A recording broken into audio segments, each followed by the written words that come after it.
In Dahipriya village, two men named Jaydev and Dayaram ran samosa shops. Their shops were right next to each other. But Dayaram's shop was always full of customers. Quote, "Oh, Dayaram, your samosas are amazing. I feel like eating 5 or 6 plates at once." Quote, "Oh, take it, Rama, who's stopping you?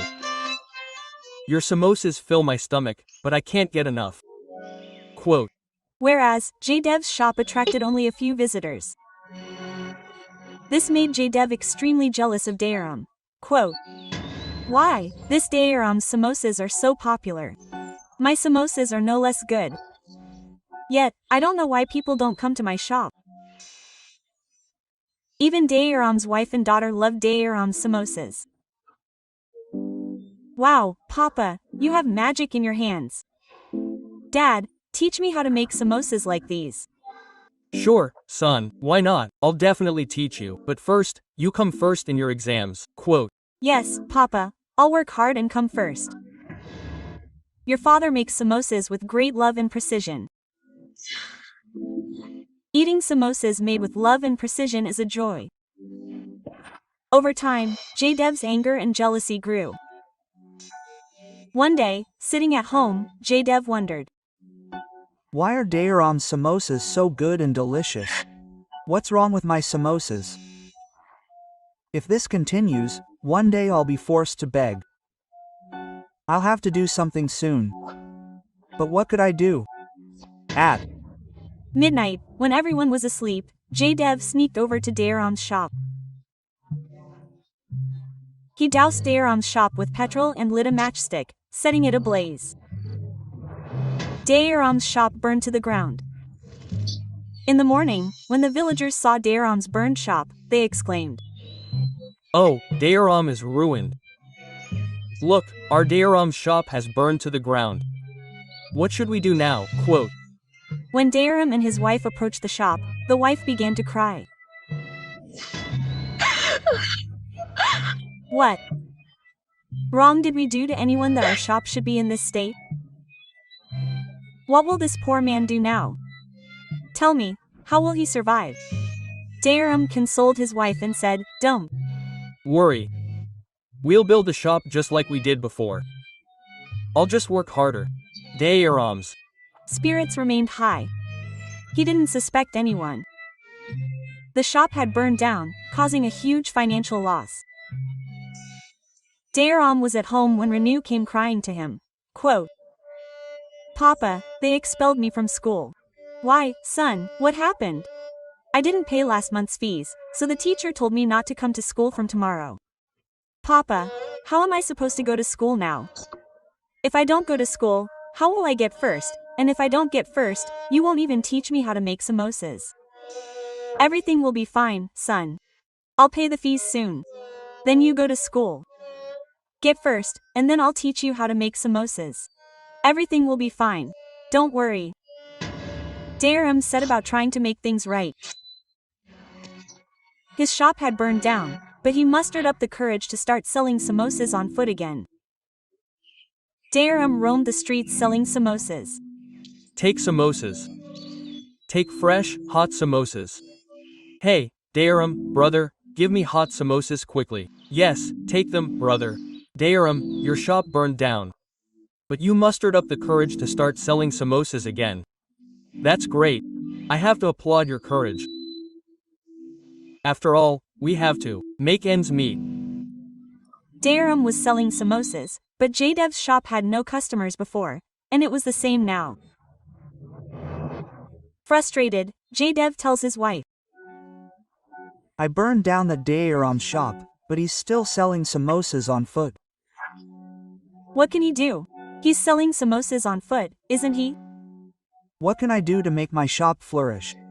Something has to be done now. Otherwise, Dayaram will overtake us by selling samosas on foot. Yes, you're right. Dayaram's samosas are selling just as well as they did before.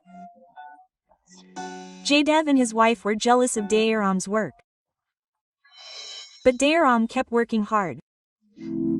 One day, while walking, he met a beggar woman sitting under a tree. Quote, Take samosas. Take samosas. Take hot samosas. Quote. Hey, son, what do you have? Quote. Mother, I have samosas. Will you eat them? Quote, quote. Yes, son, Dairam offered her. I'm very hungry, but I don't have any money to give you. It's Okay, mother, you can eat them. I don't need any money. It's okay, son. Quote. Dairam offered her the samosas, and the old woman ate them with great relish. Satisfied, she said, "Wow, son, your samosas are delicious." Yes, mother, the villagers say the same thing. There. Right. You lovingly feed the villagers samosas, and they love you too. Yes, mother. But son, do you know that tomorrow a great calamity is about to befall your villagers? What kind of calamity, mother? Tomorrow, your village will be plunged into such a terrible eclipse that the entire village will be plunged into darkness. It will be so dark that nothing will be visible, and your village already has electricity problems. People will be worried. Oh, mother, what are you saying? And how do you know all this? Just then, the old woman transformed into her true form, a fairy. Dairam was stunned. Who are you? Who are you? I am a fairy from fairyland. Dairam, I am pleased by your kindness and hard work. You have proved your kindness by feeding me samosas for free. That is why I want to help you. But is what you said about the eclipse true? Yes, Dairam, it is true, but I have a solution to save the villagers from this disaster. Come with me. The fairy took Dairam with her. Outside the village, Dairam saw a large samosa with a door. Fairy, what is this? Dairam, this is a cave. I have made it like this because of your excellent samosas. Bring all the villagers here before the eclipse. If everyone comes here, they will have no problem. Go and save your villagers. Quote. Yes, fairy, I'll bring the villagers here today. Thank you very much. Quote. Dairam bowed to the fairy, and the fairy vanished. Later, when Dairam went to the village and told the villagers the story, Rama said, Dairam, how can you say that? I agree that we like your samosas and respect you. But how can we believe what you're saying? Rama, there really is an eclipse coming to the village. This could cause trouble for the entire village. If you don't believe me, come with me. When Rama and Dairam reached the samosa cave, Rama was stunned. Oh my god, such a huge samosa. Now I'm convinced, Rama, that an eclipse is coming tonight. So, hurry up, Dairam. Let's go and bring the entire village here. Dairam, because of you, the villagers will be saved today. Quote, Dairam. And Rama gathered the villagers. They all gathered and began walking into the cave. But on the other hand, Jaydev was telling his wife, Oh, it's nothing, I know everything. This is all Dairam's machinations. He's doing this to make his samosas more popular. what do they say? It's advertising. He thinks this will increase the consumption of his samosas. We won't go anywhere. Oh God, I don't know what to do. It would have been better to burn him down than burn his shop. At least we wouldn't have to see this day. Quote. Jaydev was still talking when an eclipse struck the village, and such darkness fell that even nearby objects were invisible. But everyone in the cave was safe and happy. Then Rama said, Look, Dairam, you kept everyone safe. People will never forget this favor. What's the point of being grateful? Everyone is safe, and I was able to do something for the village. That's what makes me happy. Not everyone, but Jaydev and his wife are still at home. Quote, I tried to reason with them, but they wouldn't listen. Go get them. Yes, I'll get them. Quote. Dairam, torch in hand, walked to Jaydev's house. Who is it? I am Jaydev Bhai. We told you that an eclipse was about to occur. There's still time. Let's get out of here. I've come to pick you up. Yes, Dayaram, take us away from here. Dayaram took Jaydev and his wife to the cave. The next day, when the eclipse was over, things returned to normal. The villagers came out of the cave. Tears of remorse filled Jaydev's eyes. Dayaram, forgive me. What happened, Jaydev? Dayaram, I was the one who burned down your samosa shop. I was jealous of your samosas selling more than mine. शिमरानगढ़ नाम का एक गांव था, जहां पर समीर नाम का व्यक्ति समोसा बेचकर अपना गुजारा किया करता था। ठीक समीर की दुकान के सामने सुयोग नाम का व्यक्ति पानी पूरी बेचा करता था। और तुम्हारी पानी पूरी की दुकान कैसी चल रही है? आजकल ज्यादा लोग दिखाई नहीं देते हैं तुम्हारी दुकान पर।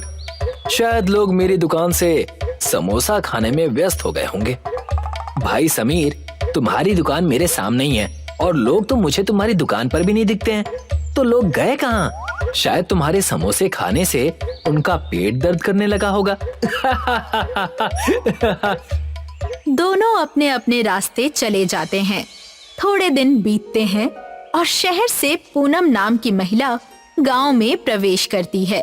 पूनम के गांव में आने के बाद से लोग ना तो सुयोग की पानी पूरी खा रहे थे और ना ही समीर के समोसे। एक दिन दोनों के रास्ते फिर से टकराते हैं।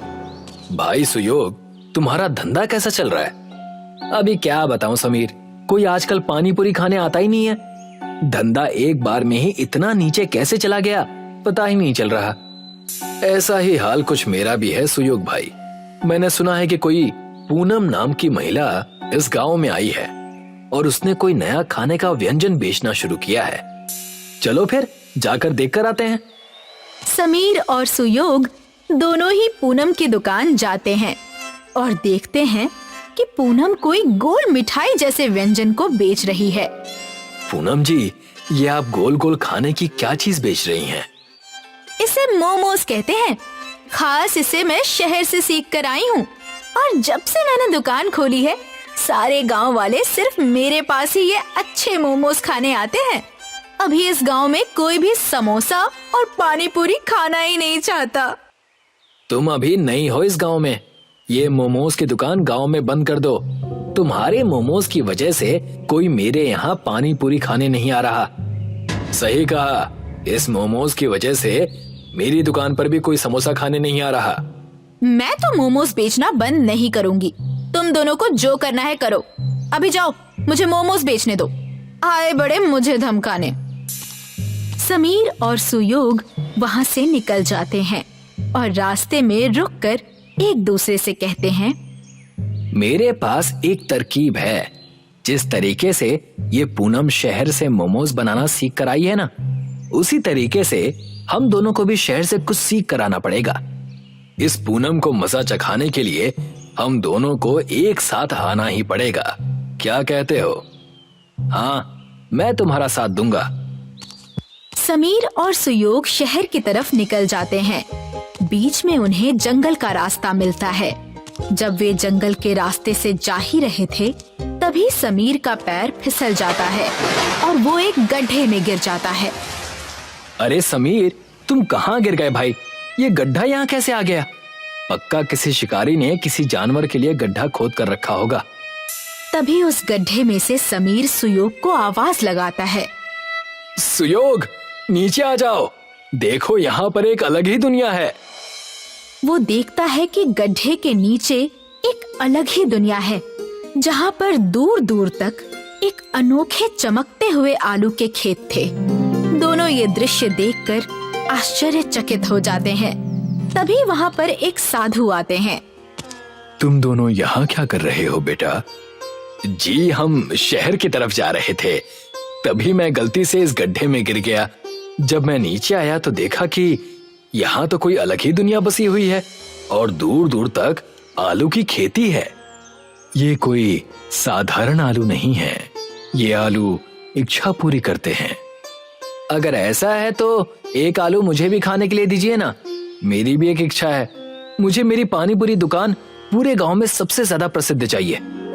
मेरी भी इच्छा है कि मेरी समोसे की दुकान पूरे गांव में सबसे ज्यादा प्रसिद्ध हो, उस मोमोज वाली से भी ज्यादा। मगर मैं तुम दोनों की ये इच्छा पूरी करने वाले आलू नहीं दे सकता। तुम दोनों के अंदर एक दूसरे के खिलाफ बहुत ईर्ष्या है। मैं तुम दोनों को ये आलू तभी दूंगा जब तुम अपने अपने अहंकार को खत्म करके साथ में मिलकर काम करने का निर्णय लो। दोनों एक दूसरे को देखते हैं और साथ में काम करने के लिए तैयार हो जाते हैं। साधु उन दोनों को एक आलू के 2 भाग करके दे देता है। अब आधा आलू तुम खाओ और आधा आलू तुम, और एक साथ अपनी इच्छा को मांगो। हम दोनों गांव में सबसे अच्छा और प्रसिद्ध समोसा पानी पूरी बेचना चाहते हैं। आलू से इच्छा कहते ही दोनों वापस उसी जंगल में पहुंच जाते हैं। वो अपनी दुकान पर लौटते हैं, तब उन्हें वहां पर समीर और सुयोग की दुकान के बीचों बीच एक आलू का पेड़ नजर आता है। ये आलू पेड़ पर कैसे उग रहे हैं? हमारी कल की इच्छा का फल ये आलू का पेड़ है। चलो इसमें से आलू तोड़ लो, मैं इसके समोसे बनाऊंगा और तुम उस समोसे में पानी पूरी का तीखा और मीठा पानी डालकर लोगों को खिलाना शुरू कर देना। समीर पेड़ के आलू से समोसा बनाने लगता है और सुयोग पानी पूरी की तैयारी करने लगता है। जब सब तैयार हो जाता है, तब दोनों अपने समोसा पानी पूरी को बेचना शुरू कर देते हैं। दोनों एक ही दुकान में काम करने लगते हैं। आओ आओ, समोसा पानी पूरी को चखो। यकीन नहीं आ रहा है तो खुद खा कर देख लो। तभी वहाँ से एक औरत गुजर रही थी। समोसा पानी पूरी, ये तो मैंने पहली बार सुना है। जरा एक प्लेट खिलाना। सुयोग समोसा को लेकर उसमें छेद करके उसमें मीठा और तीखा पानी डालकर उस औरत को एक प्लेट समोसा पानी पूरी दे देता है। जैसे ही वो औरत उस समोसा पानी पूरी को खाती है, उसका चेहरा खिल जाता है और वो कहती है, मैंने इससे पहले अपनी जिंदगी में इतना अच्छा कभी कुछ नहीं खाया। ये तो बहुत स्वादिष्ट है। भाई और 2 प्लेट देना और 10 प्लेट घर के लिए भी पैक कर देना। जी अभी देता हूँ। धीरे धीरे पूरे गांव में समीर और सुयोग की पानी पूरी की बातें होने लगती हैं और पूरा गांव समोसा पानी पूरी का दीवाना हो जाता है। वो सिर्फ शिमरानगढ़ नहीं बल्कि दूसरे गांवों में भी प्रसिद्ध हो चुके थे, मगर उनका उगता सूरज किसी और को चुभ रहा था। अब लोगों को क्या हो गया? मेरे दुकान पर आजकल कोई आता ही नहीं है, किसी को मोमोज खाना ही नहीं है, सबको वो समोसा पानी पूरी खाना है। और ये समोसा पानी पूरी कितना अजीब है। पूनम खुद से बातें करने में लगी थी, तभी वहाँ पर सूरज दलाल आ जाता है। क्या हो गया पूनम जी? मोमोज नहीं बिक रहे, इसीलिए तो परेशान नहीं हैं। मैं परेशान क्यों ना हूँ? इतनी मेहनत करके शहर जाकर मैं मोमोज बनाना सीख कर आई थी। मुझे कुछ करना होगा, नहीं तो मेरे लेने के देने पड़ जाएंगे। मुझे पता है कि उन दोनों की दुखती रग क्या है। क्या है? मुझे बताओ। और तुम्हें कैसे पता? सब बताता हूँ, धैर्य रखिए, मैं आपकी मदद करूंगा, मगर आपको मेरी मुंह बोली रकम देनी होगी। ठीक है बाबा। सूरज पूनम को आलू के पेड़ के बारे में बताता है और उसके साथ मिलकर समीर और सुयोग के समोसा पानी पूरी को गांव से हटाने की योजना बनाने लगता है। रात हो जाती है। समीर और सुयोग दुकान बंद करके अपने घर जाने लगते हैं। उनके जाने के बाद वहाँ पर पूनम और सूरज आते हैं। देखिए, मैं इसी पेड़ की बात कर रहा था। यही वो पेड़ है जो अचानक से एक ही दिन में उग गया। इसी पेड़ के आलू तोड़कर वो लोग समोसा पानी पूरी बनाते हैं। मैंने कभी आलू देने वाले पेड़ के बारे में नहीं सुना है। इसमें पक्का किसी तरह का जादू होगा। आज इसे यहीं जलाकर राख कर दूंगी मैं। फिर देखती हूँ ये लोग कैसे समोसा पानी पूरी बनाते हैं। दोनों मिलकर उस पेड़ को काटने लगते हैं और दोनों काफी थक जाते हैं। पूनम जी, मैं तो कहता हूँ कि बाकी पेड़ कल काट लेंगे। सुबह होने वाली है, किसी ने देख लिया तो लेने के देने पड़ जाएंगे। तुम सही कह रहे हो। चलो यहाँ से अभी निकलते हैं, कल आकर अपना काम पूरा कर लेंगे। दोनों वहां से निकल जाते हैं।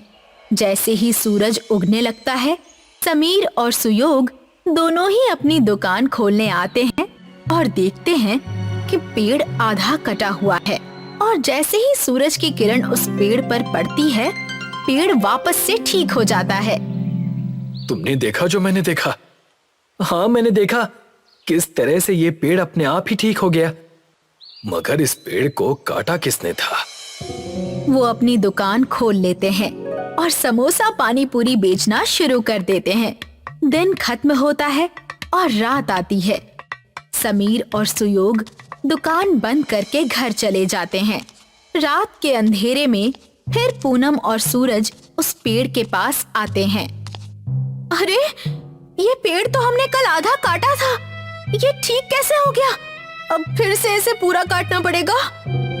आप चिंतित ना होइए पूनम जी, मेरे पास दूसरी योजना भी है। हम इस पेड़ को आग लगा देते हैं, ना रहेगा बांस, ना बजेगी बांसुरी। पूनम और सूरज एक लकड़ी पर मशाल जलाते हैं और जैसे ही सूरज पेड़ को जलाने वाला होता है, पेड़ की जड़ें दोनों पूनम और सूरज को अपने अंदर समा लेती हैं। अगली सुबह जब समीर और सुयोग वहां आते हैं, तब वो देखते हैं कि वहां पर अब 3 पेड़ हो चुके हैं। कमाल है, अब तक तो एक ही पेड़ था, अब 3 हो गए।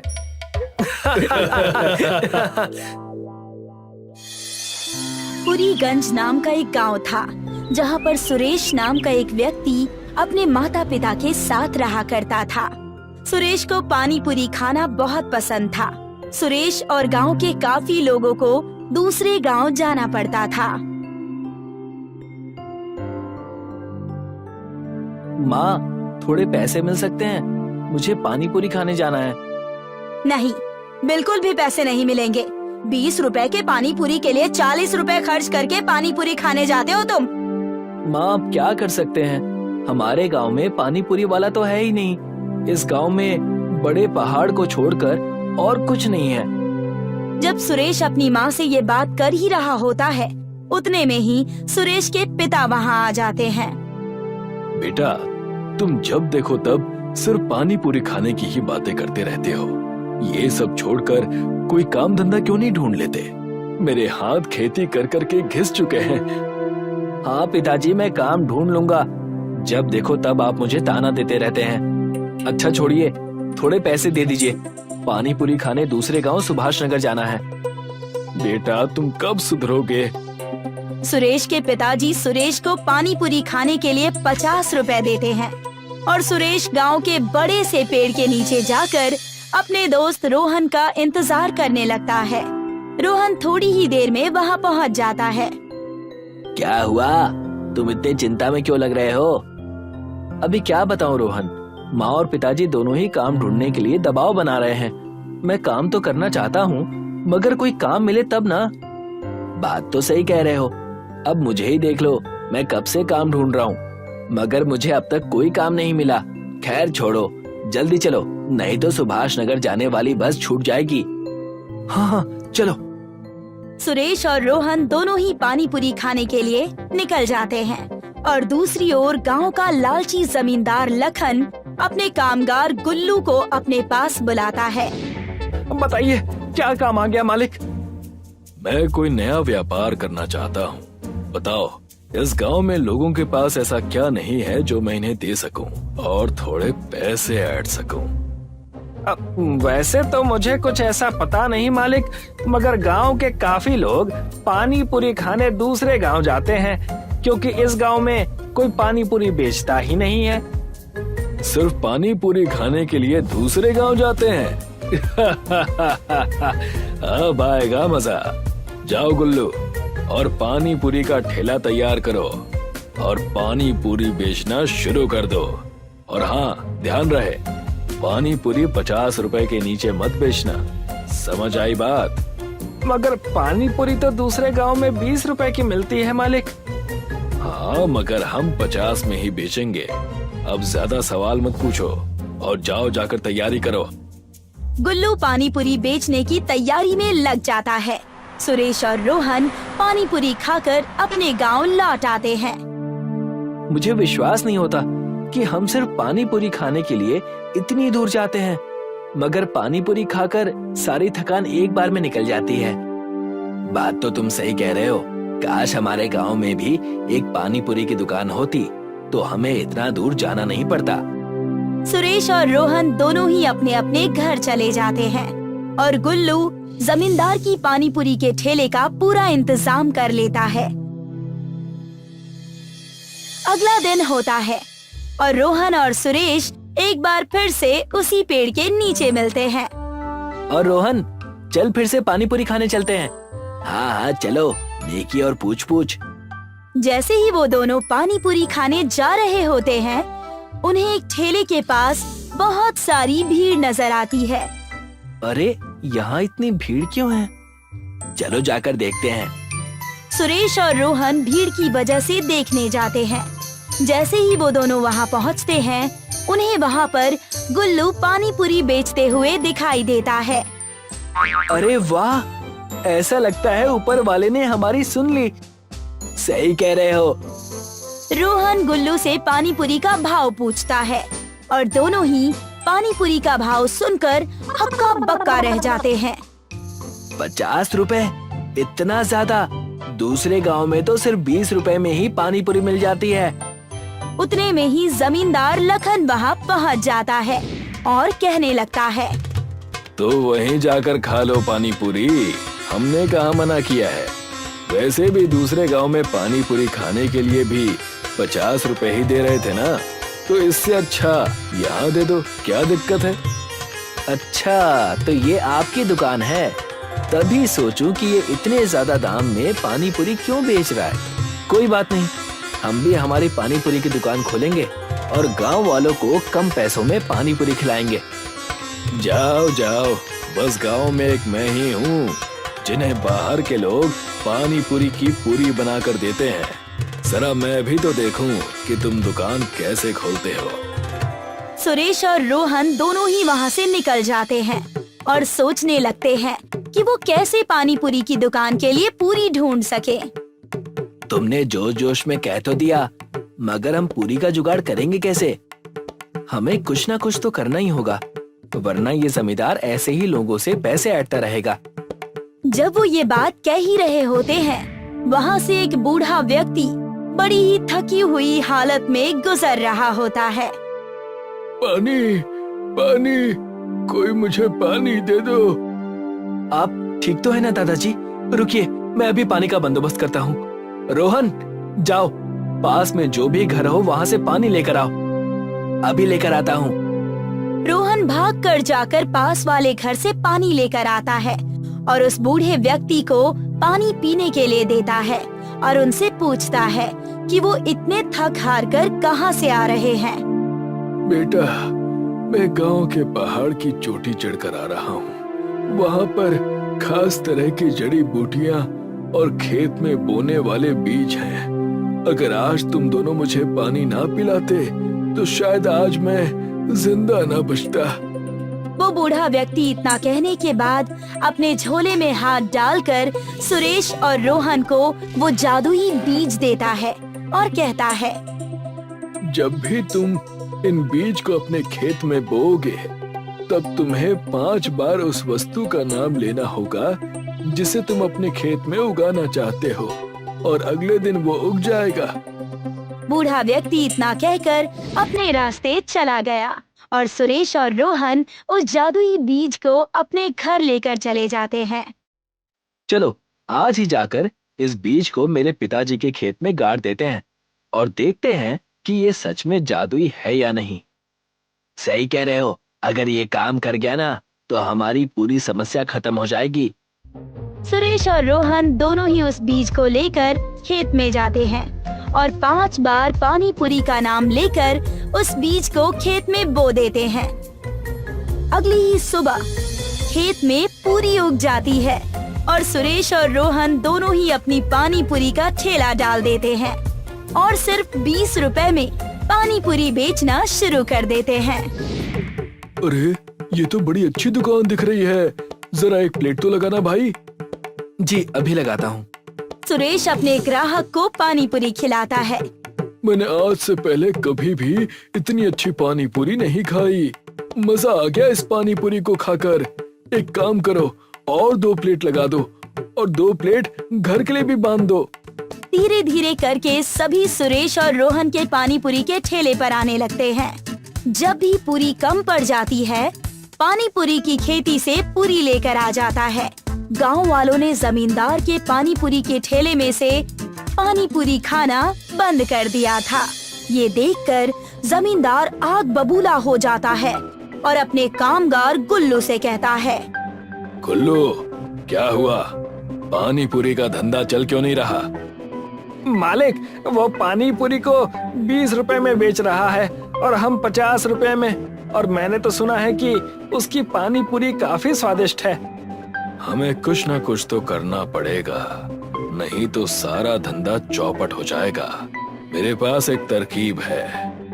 अब कैसी तरकीब मालिक? जैसा मैं कहूँ बस वैसा करना गुल्लू। चलो मेरे साथ। जैसे ही रात होती है, जमींदार और गुल्लू दोनों ही रात के अंधेरे में आकर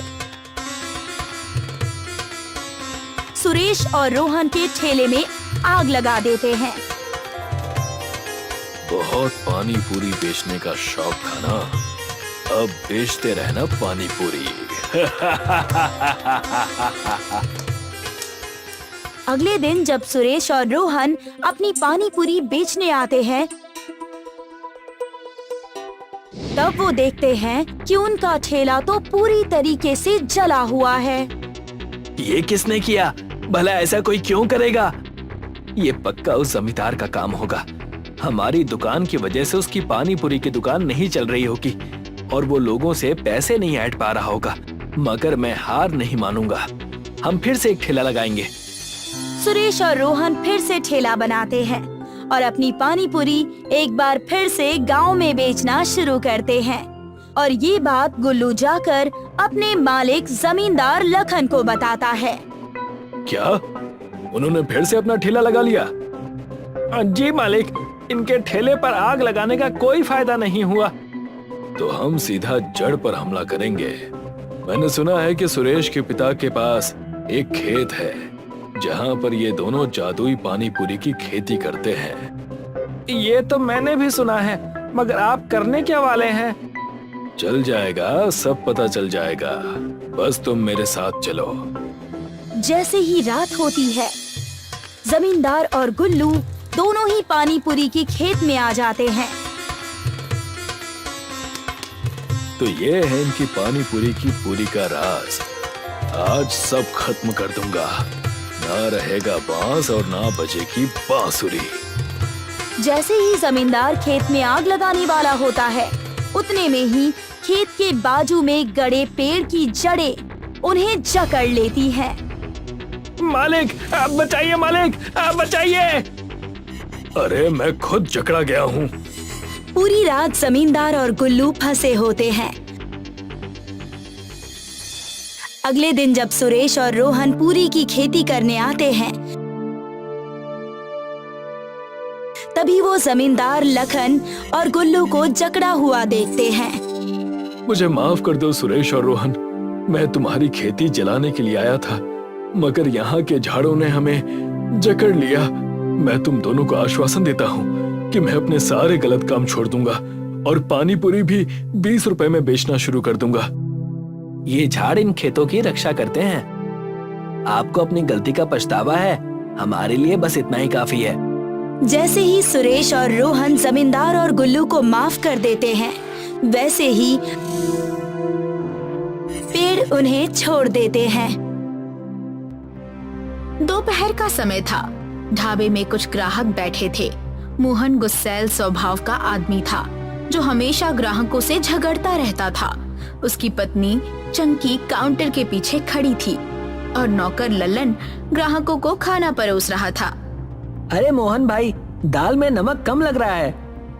अबे यहाँ खाना खाने आए हो या जांच करने? ज्यादा होशियारी मत दिखाओ। भाई पैसे देकर खाना खा रहे हैं, थोड़ा ठीक से बना दिया करो। तेरे बाप का होटल है क्या? नहीं पसंद है तो मत खाना। ग्राहकों में हलचल मच जाती है। कुछ लोग खाना छोड़कर जाने लगते हैं। ऐसे सबको भगाते रहोगे तो ढाबा कब तक चलेगा? तू बीच में मत पड़, मैं जानता हूँ कि बिजनेस कैसे करना है। शाम का समय था। मुखिया भोला प्रसाद घर के बाहर खड़े थे। अम्बा देवी, जो कि मोहन की दादी थी, दरवाजे पर खड़ी थी। अम्बा देवी, मोहन के ढाबे पर रोज झगड़े होते रहते हैं। आज तो उसने मुझे भी डांट दिया। जानती हूँ, पर वो मेरी बात भी नहीं मानता। मैं उसे समझाने की कोशिश करूंगी। मोहन अंदर से सुन रहा होता है और बाहर आ जाता है। मुखिया जी, आपको कोई और काम नहीं बचा क्या? हर बार मेरी शिकायत लेकर चले आते हो। बेटा, ये तेरे भले के लिए कह रहा हूँ। अगर ऐसा ही चलता रहा ना तो तेरा ढाबा भी बंद हो जाएगा और इज्जत भी चली जाएगी। इज्जत की फिक्र मुझे नहीं है। पेट भरने के लिए ढाबा चला रहा हूँ। अब जाइए यहाँ से। मुखिया जी गुस्से में चले जाते हैं। अम्बा देवी मोहन की ओर देखती है और कहती है, बेटा, जुबान से कमाओगे या झगड़े से? दादी, आप भी वही पुरानी बातें लेकर बैठ गई। मैं जैसा हूँ वैसा ही रहूंगा। रात के समय मोहन और चंकी चारपाई पर बैठे थे। सुनिए, आप दिन भर ढाबे में लड़ते रहते हैं, लेकिन असली खजाना तो इस घर में छुपा हुआ है। क्या मतलब? आपके दादाजी ने एक तिजोरी में बहुत सारा सोना चांदी रखा था। दादी उसे किसी को हाथ तक नहीं लगाने देती। अरे, तो फिर दादी से मांगते क्यों नहीं? क्या आपको लगता है कि वो इतनी आसानी से दे देंगी? उन्हें लगता है कि हम खर्च कर देंगे। मोहन सोच में पड़ जाता है। अगली सुबह मोहन गुस्से में दादी के पास पहुंचता है। दादी, मुझे तिजोरी की चाबी दो। क्यों? उसमें दादाजी का खजाना रखा है, जिससे मैं अपना कर्ज चुका सकता हूँ। नहीं, वो तिजोरी तुम्हारे लिए नहीं खुल सकती। तो क्या मैं हमेशा गरीबी में मरता रहूं? अगर मेहनत करोगे तो खुद का खजाना बना लोगे। दूसरों का खजाना क्यों लेना चाहते हो? आपको तो मेरी कोई फिक्र ही नहीं है, बस खुद के लिए बचा कर रखा है। मोहन गुस्से में चला जाता है। दादी उसे देखती रहती है, लेकिन कुछ नहीं कहती। दोपहर का समय था। जमींदार बलदेव सिंह अपने 2 कारिंदों के साथ मोहन के घर पर आता है। अम्बा देवी, मोहन ने घर गिरवी रख दिया है। अब मैं और इंतजार नहीं करूंगा। घर गिरवी? ये नहीं हो सकता। अगर कर्ज नहीं चुकाया तो मैं मोहन को देख लूंगा। दादी घबराकर मोहन को बुलाती है। मोहन, ये क्या कर दिया तूने? दादी, इस घर को बचाने का बस अब एक ही तरीका है। तिजोरी की चाबी दे दो। दादी गहरी सांस लेती हैं और तिजोरी खोलने के लिए कमरे में जाती हैं। दादी तिजोरी खोलती हैं। मोहन और चंकी ध्यान से देखते हैं। अंदर सिर्फ पुराने कागजात होते हैं।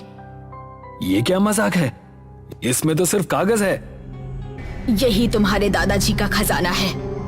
मोहन गुस्से में कागजों को पलटता है और एक कागज पर नजर पड़ती है। भरता समोसा रेसिपी। हाँ, ये क्या है? अगर मेहनत और ईमानदारी से काम किया तो ये किसी भी खजाने से कम नहीं है। मोहन गहरी सोच में पड़ जाता है और यहीं से उसकी जिंदगी बदलने की शुरुआत होती है।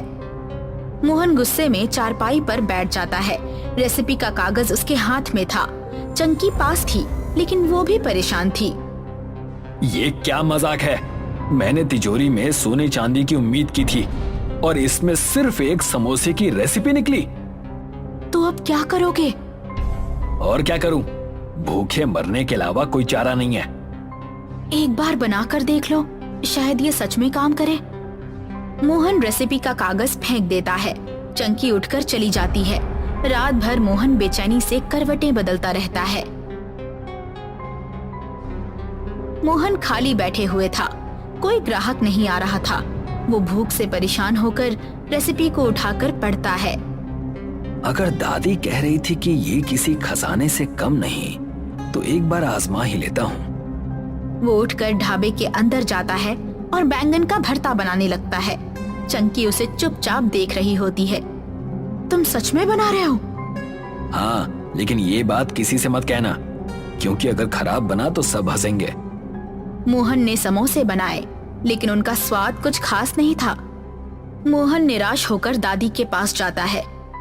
दादी, आप कहती थी कि ये रेसिपी किसी खजाने से कम नहीं, लेकिन मेरे बनाए समोसे अच्छे नहीं बने।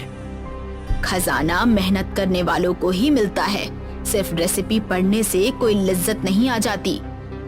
दादी उठकर रसोई में जाती हैं और मसालों का सही मिश्रण बनाकर मोहन को दिखाती हैं। समोसा सिर्फ आटे और भरावन का खेल नहीं होता, ये स्वाद और मेहनत की पहचान होती है।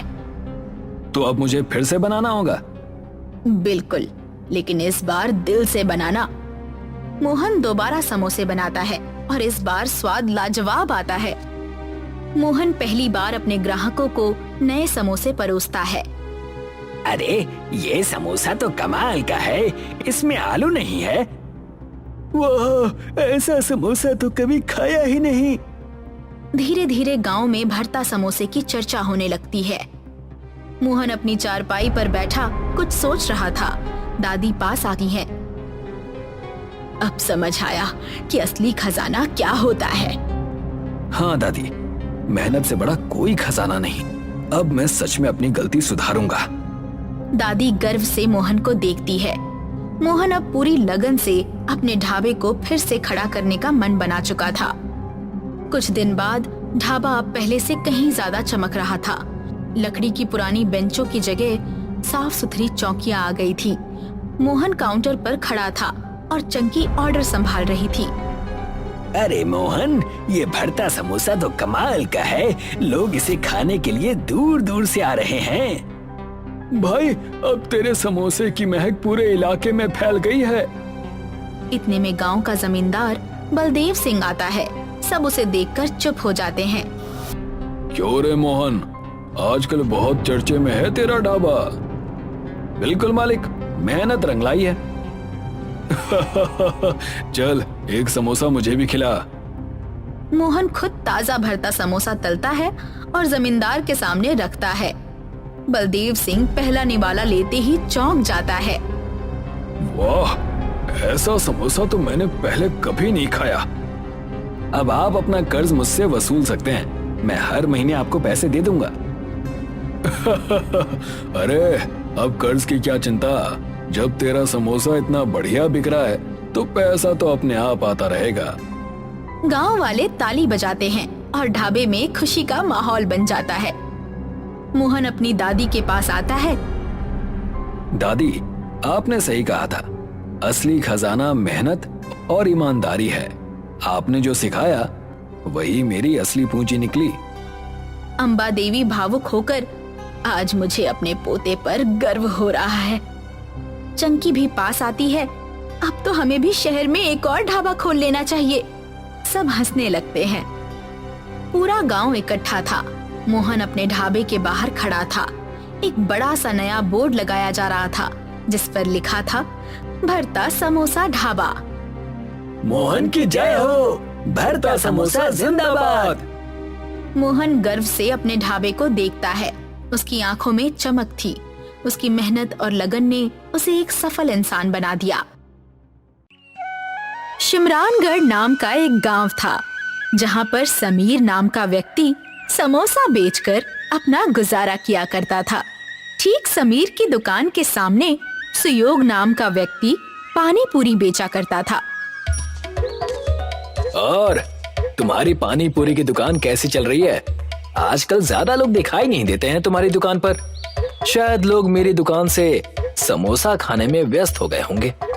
भाई समीर, तुम्हारी दुकान मेरे सामने ही है और लोग तो मुझे तुम्हारी दुकान पर भी नहीं दिखते हैं। तो लोग गए कहाँ? शायद तुम्हारे समोसे खाने से उनका पेट दर्द करने लगा होगा। दोनों अपने अपने रास्ते चले जाते हैं। थोड़े दिन बीतते हैं और शहर से पूनम नाम की महिला गांव में प्रवेश करती है। पूनम के गांव में आने के बाद से लोग ना तो सुयोग की पानी पूरी खा रहे थे और ना ही समीर के समोसे। एक दिन दोनों के रास्ते फिर से टकराते हैं। भाई सुयोग, तुम्हारा धंधा कैसा चल रहा है? अभी क्या बताऊं समीर, कोई आजकल पानी पूरी खाने आता ही नहीं है। धंधा एक बार में ही इतना नीचे कैसे चला गया, पता ही नहीं चल रहा। ऐसा ही हाल कुछ मेरा भी है सुयोग भाई। मैंने सुना है कि कोई पूनम नाम की महिला इस गांव में आई है और उसने कोई नया खाने का व्यंजन बेचना शुरू किया है। चलो फिर जाकर देखकर आते हैं। समीर और सुयोग दोनों ही पूनम की दुकान जाते हैं और देखते हैं कि पूनम कोई गोल मिठाई जैसे व्यंजन को बेच रही है। पूनम जी, ये आप गोल गोल खाने की क्या चीज बेच रही हैं? इसे मोमोज कहते हैं।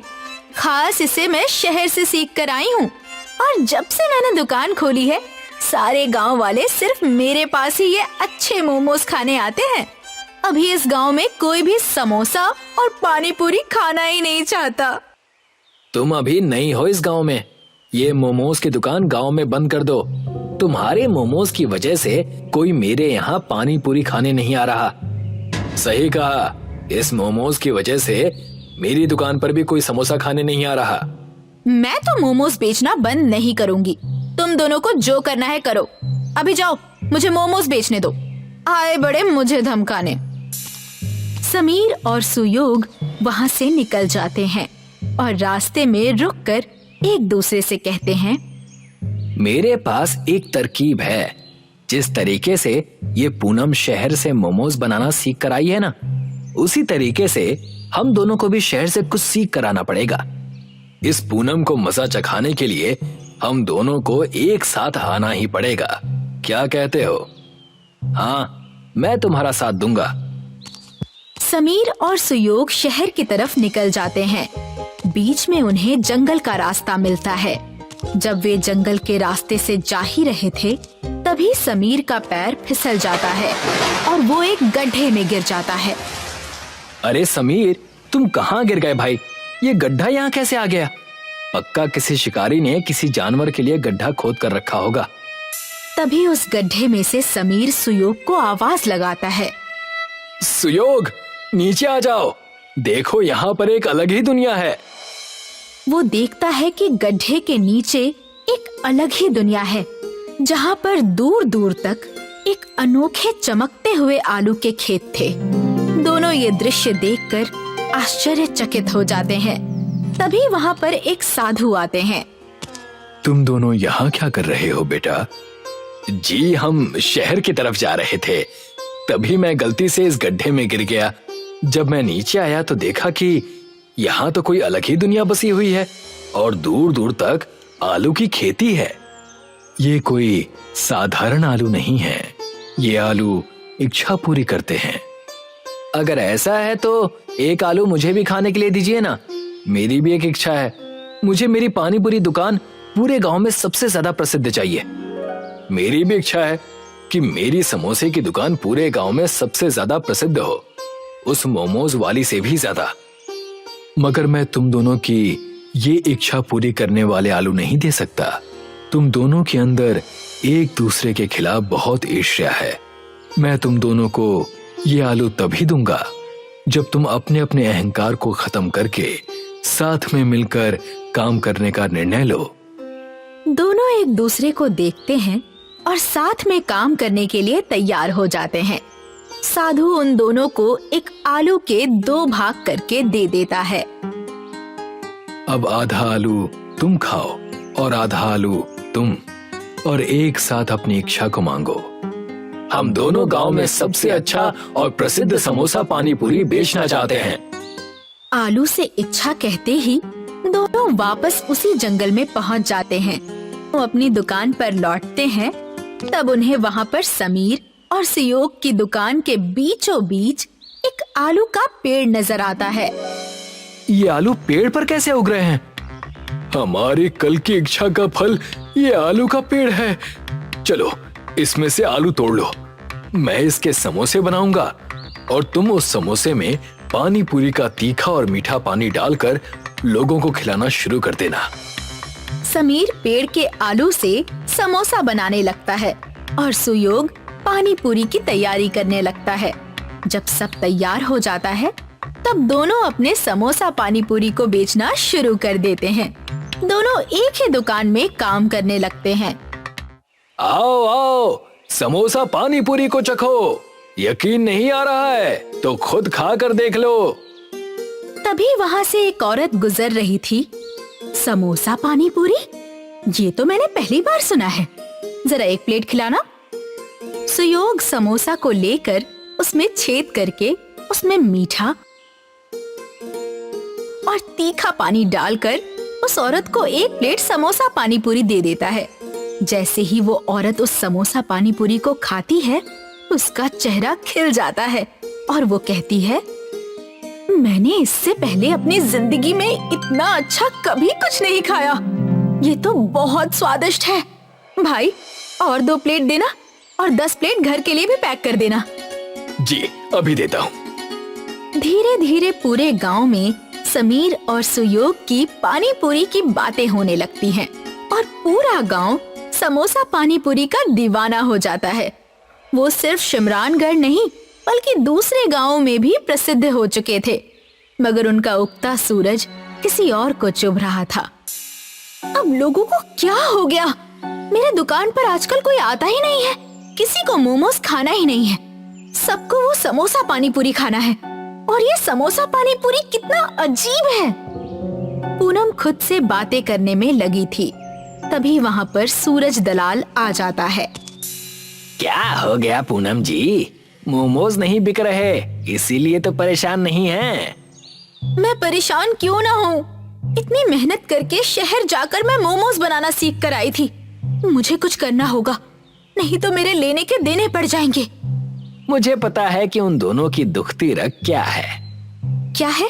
मुझे बताओ। और तुम्हें कैसे पता? सब बताता हूँ, धैर्य रखिए, मैं आपकी मदद करूँगा, मगर आपको मेरी मुंह बोली रकम देनी होगी।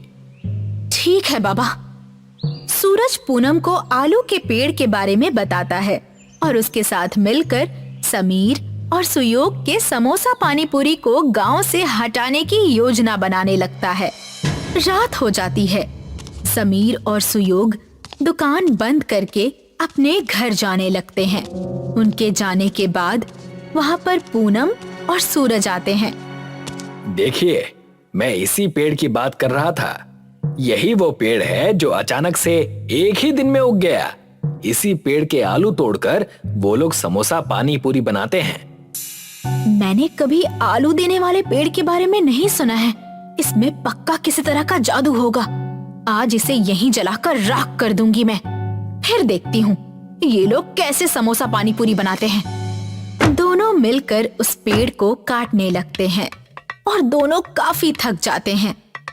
पूनम जी, मैं तो कहता हूँ कि बाकी पेड़ कल काट लेंगे।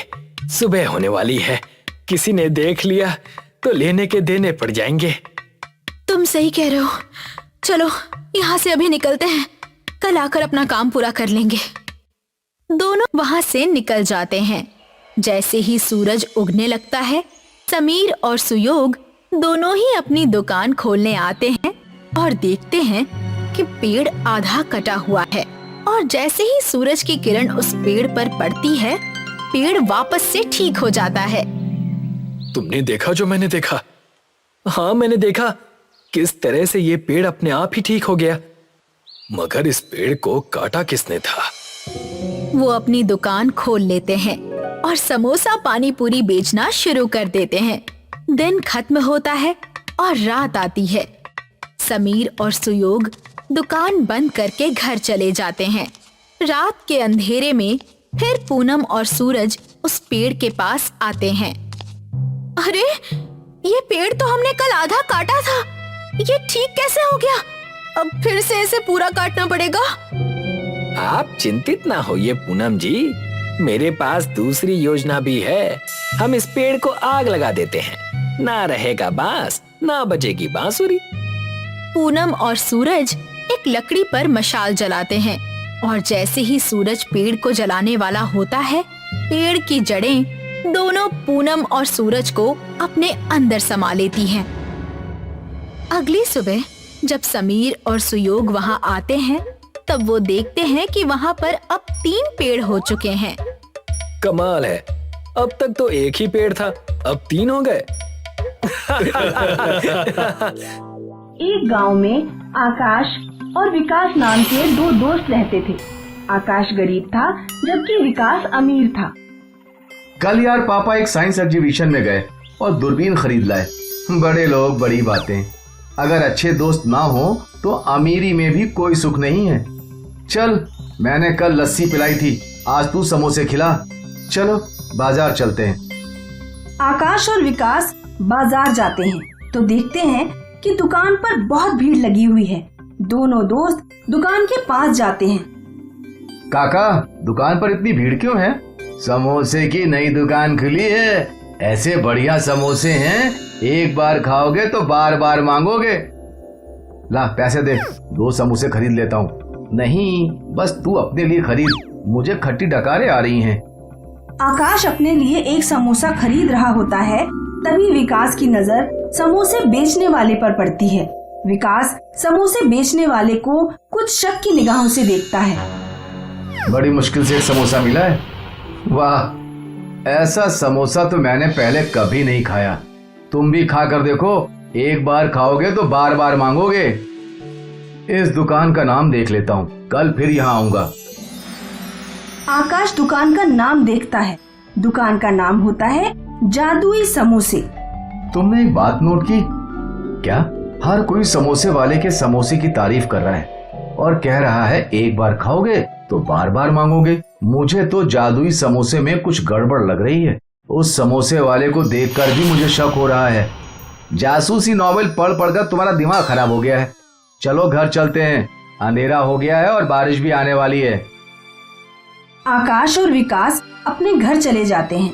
अगले दिन आकाश जब सोकर उठता है तो उठते ही उसे जादुई समोसे वाली दुकान के समोसे खाने का मन करने लगता है। आकाश का चारपाई बुनने का खानदानी काम था। बेटा, रामपाल अपनी खटिया दे गए हैं, सादा बुनाई डालनी है उसमें। जी पिताजी। आकाश खटिया बुनने बैठता है लेकिन अपने काम में बिल्कुल ध्यान ही नहीं लगा पाता। पिताजी, मैं समोसे खाने जा रहा हूँ, अभी आता हूँ। 2-3 दिन तो आकाश के पिताजी ने आकाश से कुछ नहीं कहा, लेकिन फिर एक दिन आकाश जब सुबह सुबह समोसे खाने जाने लगा तो पिताजी ने उसे टोक दिया। ये रोज रोज क्या समोसे खाता रहता है? पेट खराब कर लिया है तूने समोसे खाकर अपना। पहले तो तूने इतने समोसे कभी नहीं खाए, लेकिन पिछले 2-3 दिनों से तो तूने हद कर रखी है। आज मैं तुझे नहीं जाने दूंगा। लेकिन पिताजी, मैं बिना समोसे खाए नहीं रह पाऊंगा। आकाश के पिताजी ने आकाश का हाथ पकड़ लिया, लेकिन आकाश फिर भी नहीं रुका। गांव वालों, मेरा लड़का पागल हो गया है, जरा इसे रोकने में मेरी मदद करो। आकाश के पिताजी आकाश को पकड़ते हैं। पिताजी को एक आदमी पकड़ता है, उस आदमी को दूसरा आदमी पकड़ता है, दूसरे को तीसरा, तीसरे को चौथा। इस तरह पूरी एक चेन बन जाती है। आकाश अपने पिताजी से हाथ छुड़ा लेता है, पूरी चेन एकदम से गिरती है। आकाश उस दिन भी जाकर समोसे खाता है। अगले दिन आकाश के पिताजी विकास के घर जाते हैं। विकास बेटा, पता नहीं आकाश को क्या हो गया है। बाजार में जादुई समोसे नाम की जो नई दुकान खुली है, बार बार उसी दुकान के समोसे खाने जाता है। आप चिंता ना करें अंकल जी, मैं सब कुछ संभाल लूंगा। उस दिन जब रात को जादुई समोसे की दुकान का मालिक दुकान बंद करके अपने घर की ओर लौट रहा था तो विकास ने दूरबीन से उसे देखा। विकास दुकान के मालिक का पीछा करता है। बहुत जल्द पूरे गांव को हमारे समोसे की लत लग जाएगी, तब हम बहुत अमीर हो जाएंगे। गांव वाले मूर्ख, जानते ही नहीं कि तुम एक केमिस्ट हो और समोसों में नशीला पदार्थ मिलाते हो और फिर लोगों को समोसे की लत पड़ जाती है। हल्के बोल, किसी ने सुन लिया तो मारे जाएंगे। विकास सारी बातें सुन लेता है। अगले दिन विकास कुछ गांव वालों के साथ जादुई समोसे वाली दुकान पर पहुंचता है। क्या बात है, तुम लोग यहाँ क्यों आए हो? ये हम तुम्हें बाद में बताएंगे। मुखिया चाचा, पहले तुम समोसे खाओ। मुखिया चाचा समोसे खाते हैं। अब मेरा और समोसे खाने का मन कर रहा है। सच सच बताओ, तुम अपने समोसे में क्या मिलाते हो? आलू और मसालों के अलावा मैं कुछ भी नहीं मिलाता अपने समोसे में। सच बोल दो वरना मैं अभी पुलिस को बुला लूंगा। पुलिस का नाम सुनते ही दुकान का मालिक डर जाता है और सब कुछ कबूल कर लेता है। मुझे माफ कर दो। अपनी बिक्री बढ़ाने के लिए मैं समोसों में नशीला पदार्थ मिलाता था ताकि लोगों को समोसे की लत लग जाए और वो बार बार मेरी दुकान पर समोसे खाने आए। विकास तुरंत पुलिस को फोन लगाता है। पुलिस आकर केमिस्ट को गिरफ्तार करती है। इसीलिए मैं तुमसे कहा करता था कि बाहर की चीजें ज्यादा नहीं खानी चाहिए। एक गांव में सोनम नाम की एक लड़की अस्पताल के बाहर छोले बेचा करती थी। गर्मा गर्म छोले ले लो, चना जोर गरम बाबू मैं लाई मजेदार चना जोर गरम, इसमें डाला है बढ़िया मसाला, इसे खाएगा दिल वाला, ले लो चना जोर गरम। सोनम के छोले खूब बिका करते थे। अस्पताल के मरीज जब ठीक होकर बाहर आते तो वे एक बार सोनम के छोले जरूर खाते। अस्पताल के बाहर पिंकी नाम की एक पापड़ बेचने वाली भी आती थी।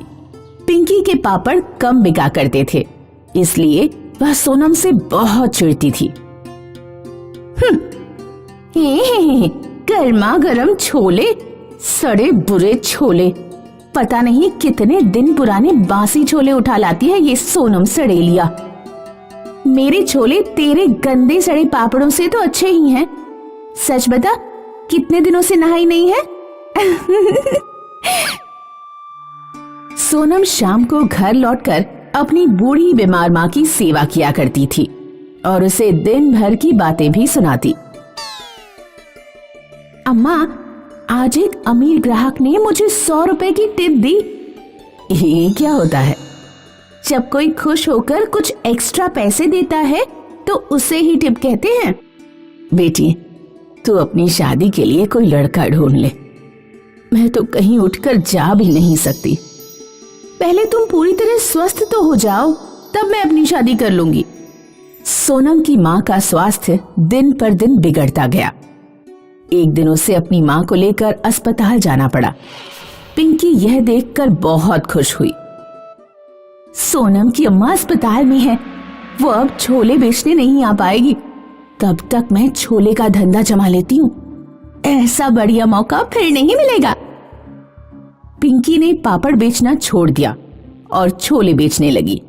लेकिन पिंकी के छोले का स्वाद लोगों को पसंद नहीं आया और पापड़ की तरह उसके छोले भी बहुत कम बिके। उधर सोनम की माँ की तबीयत ठीक हो गई और वह दोबारा छोले बेचने आ गई। सोनम के वापस आते ही उसके पास ग्राहकों की भीड़ लग गई। मैंने छोले बेचे तो किसी को पसंद नहीं आए, और इस सड़ेलिया के छोले देखो, लोग कैसे लपालप खा रहे हैं। इसे और इसके ग्राहकों को मजा चखाना पड़ेगा। पिंकी चुपके चुपके सोनम पर नजर रखने लगी। एक दिन जब सोनम अपनी छोले की टोकरी बाहर रखकर टॉयलेट के लिए अंदर गई तो पिंकी ने उसके छोलों में खुजली की दवा मिला दी। उस शाम जिसने भी छोले खाए वह खुजली से परेशान हो गया। इस लड़की के छोले खाने से खुजली हो रही है, भगाओ इसे यहाँ से। लोग सोनम को अस्पताल के बाहर से भगा देते हैं। पिंकी यह सब देखकर बहुत खुश होती है। अब आया ना मजा। सोनम वीरपुर जाने वाली सड़क किनारे बैठकर रोने लगी। अब मैं अपनी माँ का इलाज कैसे कराऊंगी? सोनम के पास एक बुढ़िया खाना मांगने आई। बेटी, अपनी टोकरी से कुछ छोले मुझे दे दो, बहुत भूख लगी है। अम्मा, ये छोले मत खाओ, इनमें किसी ने कुछ मिला दिया है। मेरे पास 100 रुपए हैं, चाहो तो ये ले जाओ, कहीं से खाना खरीद कर खा लेना। सोनम ने बूढ़ी औरत को अपना 100 का नोट दे दिया। बूढ़ी औरत ने छोलों के ऊपर अपना हाथ किया, कुछ प्रकाश हुआ, फिर वह बूढ़ी औरत चली गई। सोनम खुजली वाले छोले लेकर घर पहुंची। उसने सारी बात अपनी माँ को बताई। ला, एक चम्मच छोले मैं खाकर देखती हूँ, पता लग जाएगा कि इससे खुजली हो रही है या नहीं। माँ ने 1 चम्मच छोले खाए। छोले खाते ही सोनम की माँ एकदम स्वस्थ हो गई। बेटी, मैं बहुत अच्छा महसूस कर रही हूँ और मुझे कहीं खुजली भी नहीं हो रही है। लगता है तुम्हें जरूर कोई गलतफहमी हो गई होगी। तुम इन्हीं छोलों को कल दोबारा बेचने जाना।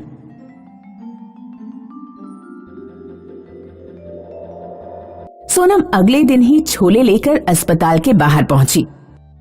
अस्पताल के बाहर ये बात फैल गई कि एक लड़की जादुई छोले बेच रही है, जिसके छोले खाने से कोई भी बीमारी ठीक हो जा रही है। सोनम के पास रोगियों की भीड़ उमड़ने लगी। लोगों ने उसे 2 गुने 3 गुने पैसे दिए और छोले खाए और सभी स्वस्थ होकर अपने घर लौट गए। पिंकी को भी यह बात पता लगी। जादुई छोले? ये क्या पागलपन है, जरा मैं भी तो खाकर देखूं। पिंकी ने भी सोनम के छोले खरीदे। जैसे ही उसने छोले खाए, उसे भयानक खुजली होने लगी। अरे अरे अम्मा, मर गई रे, ये क्या हो रहा है? हर जगह बहुत खुजली हो रही है। मर गई रे, मर गई। सोनम ने देखा कि बूढ़ी औरत जिसे उसने 100 का नोट दिया था, दूर खड़ी मुस्कुरा रही है। सोनम समझ गई कि जादुई छोले उसी बूढ़ी अम्मा का चमत्कार है। बूढ़ी औरत पिंकी के पास गई और उससे बोली, क्या अब भी तुम कभी दूसरों के सामान में कोई उल्टी सीधी चीज तो नहीं मिलाओगी? अगर तुम वादा करो तो मैं तुम्हारी खुजली ठीक कर दूं। हाँ हाँ हाँ, मेरी खुजली जल्दी से ठीक करो। मैं वादा करती हूँ, आगे से कोई शरारत नहीं करूंगी। औरत पिंकी को ठीक कर देती है और गायब हो जाती है।